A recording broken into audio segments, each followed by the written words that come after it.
Bonsoir et bienvenue dans votre édition de France 3 Pau Sud-Aquitaine. Au sommaire de votre journal ce soir, les difficultés d'accessibilité de la gare de Pau dénoncées par les usagers. Mais tout de suite, vous l'avez remarqué, nous sommes au stade d'eau vive de Pau qui a rouvert ses portes aujourd'hui avec une équipe russe en plein entraînement. Et c'est un reportage sur des images de Benoît Braco.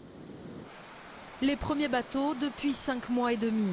Les kayakistes essayistes ont pu reprendre l'entraînement aujourd'hui au stade d'eau vive.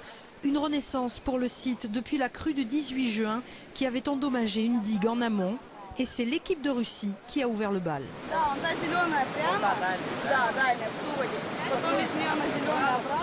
Pourquoi? Parce que c'était l'endroit où on était à peu près le plus sûr d'avoir un climat clément pour cette période de l'année en Europe. Comment il est ce stade d'eau vive? C'est un stade qui est exigeant physiquement par rapport à ce qu'on peut rencontrer un peu sur d'autres sites où on peut un peu plus contrôler sa navigation. Ici, il y a quand même besoin d'être toujours très investi. 5 mois et demi sans remous et un été perdu pour le stade d'eau vive. La période estivale est d'habitude la plus importante pour le site. La fréquentation sera cette année divisée par 2. Un manque à gagner financier puisque on n'a pas eu de fréquentation. Le stade d'eau vive était ouvert mais de façon très partielle avec des activités d'eau calme et des activités sport nature. Et puis un manque à gagner aussi pour tous les athlètes qui voulaient s'entraîner en vue des grandes compétitions internationales. Cette semaine, le planning est complet entre équipes nationales, abonnés et le Téléthon vendredi. Chaque année, le stade d'eau vive de Pau accueille 30 000 personnes sur son bassin.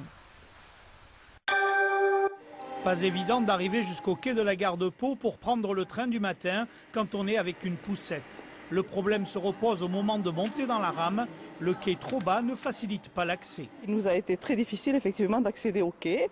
Il est difficile de descendre et ensuite surtout de remonter. Heureusement, un charmant monsieur m'a remplacé et a pu monter la poussette. Ce matin, les membres de l'association de défense des usagers des transports étaient en gare de Pau pour dénoncer les manquements de Réseau Ferré de France sur l'accessibilité de la gare. Des études existent, mais aujourd'hui, aucun programme de travaux n'est fixé. Deuxième gare d'Aquitaine, Pau accueille environ 1 million de passagers par an. Rien ne va plus, elle est obsolète, il faut à la fois la hauteur des quais, il faut à la fois ascenseur, escalator et on sait que des usagers ne peuvent pas prendre le train parce qu'ils ne peuvent pas, ce n'est pas accessible. RFF rappelle que les collectivités locales n'ont pas encore bouclé le plan de financement pour la réalisation des travaux. Le projet s'inscrivant dans le futur pôle de transport et d'échange multimodal lancé par l'agglo de Pau sur le secteur de la gare. La rénovation de la ligne Pau-Dax pourrait attendre 2018 au lieu de 2014. La suite rapide de cette machine qui renouvelle les rails pourrait être indisponible et du coup retarder les travaux sur le dernier tronçon entre Artix et Dax. RFF a confirmé cet état de fait, mais assure également qu'aucune décision n'a encore été prise, tout en précisant que cette ligne quadragénaire peut encore servir quelques années sans que cela n'ait de répercussions sur les voies. Ne dites surtout pas à Ivurieta qu'il est le 3e homme dans la campagne des municipales sur Pau. Il renvoie dos à dos David Habib et François Bayrou, les accusant de piller son programme en ce qui concerne la sécurité ou encore la proximité. Ivurieta nie toute envie de rapprochement, de négociation avec l'un ou l'autre des deux camps. Je fais 2 réunions d'appartement par semaine depuis 2 ans. Je faisais jusqu'au mois de septembre 2 réunions de bistrot citoyen et j'en fais maintenant 1 par semaine. Donc j'ai vu 6 ou 7 000 pas loin. Donc c'est quand même conséquent. Et je peux vous affirmer que nous serons premiers ou second, mais sûrement premier à l'issue du premier tour.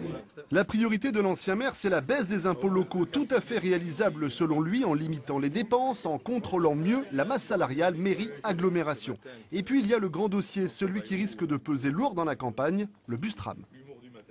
Nous arrêterons le bus tram, 105 millions pour 10 km et pour gagner 5 à 8 minutes entre l'hôpital et la gare. C'est impensable. Sans compter qu'il ne faut pas oublier quand même qu'il faut aussi voir tous les autres circuits des transports en commun. Ivurieta affirme avoir déjà monté les 2 tiers de sa future liste sans étiquette. Il entend bien peser de tout son poids dans cette élection, notamment en cas de triangulaire. Du tir à l'arc en forêt sur des cibles fixes représentant des animaux, c'était à Montaner et c'est un reportage de Valérie Gavois et Elie Chapete-Gonzalez. L'œil est affûté, le geste précis.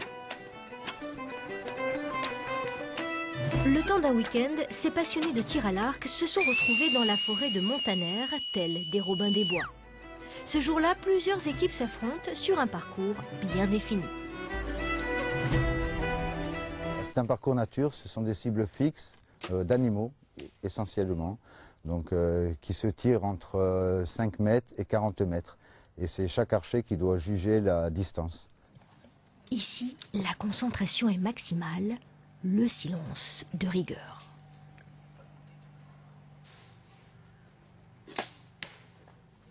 Lionel est un passionné qui passe la plupart de ses dimanches en compétition et il est plutôt bien équipé. C'est un arc à poulie ou compound, c'est un arc qui a la particularité d'avoir une forte vitesse.